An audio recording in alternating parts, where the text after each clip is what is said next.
Kitab at Tawheed chapter 63. The protection of Allah's covenant and the protection of His Prophet's covenant.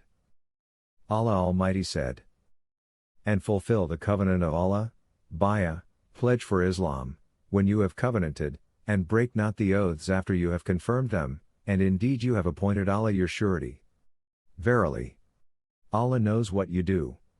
1691.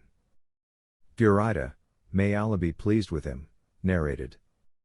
Whenever Allah's Messenger, may the peace and blessing of Allah be upon him, deputed anyone as leader of an army, troop, or expedition, he admonished him to fear Allah, and be good to the Muslims with him. He used to say, "Start fighting, war, with the name of Allah, in the cause of Allah, and fight those who disbelieve in Allah. You fight and do not take unduly from the booty, nor break any treaty, nor mutilate the dead bodies, nor kill the children. When you meet your enemies, who are polytheists, invite them to three alternatives. If they respond to any of these positively, accept them at their words and do not continue the war anymore. Invite them to accept Islam. If they agree to accept Islam, ask them to leave their homes and migrate to the lands of Mahajrin. Tell them that after migration they shall be entitled to get all the privileges and obligations of Mahajrin. If they refuse to migrate, then make it clear that they will have the status of Bedouin Muslims and shall be subjected to the commands of Allah like other Muslims, but they shall not get any share from the booty or returns of the war unless they fight on the Muslim side.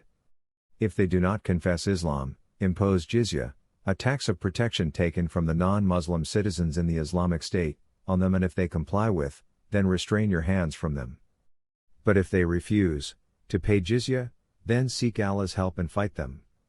When you lay siege to a fort and the besieged appeal to you for protection in the name of Allah and His Prophet, do not accord them the guarantee of Allah and His Prophet, but give them the guarantee on behalf of yourself and on behalf of your companions. For it is a lesser sin that the security provided by you and your companion is disregarded than the security granted to them in the name of Allah and His Prophet. When you besiege a fort and the besieged want you to let them out in accordance with Allah's command, do not let them come out in accordance with His command, but do so at your own command, for you do not know whether or not you'll be able to carry out Allah's behest with regard to them. Muslim,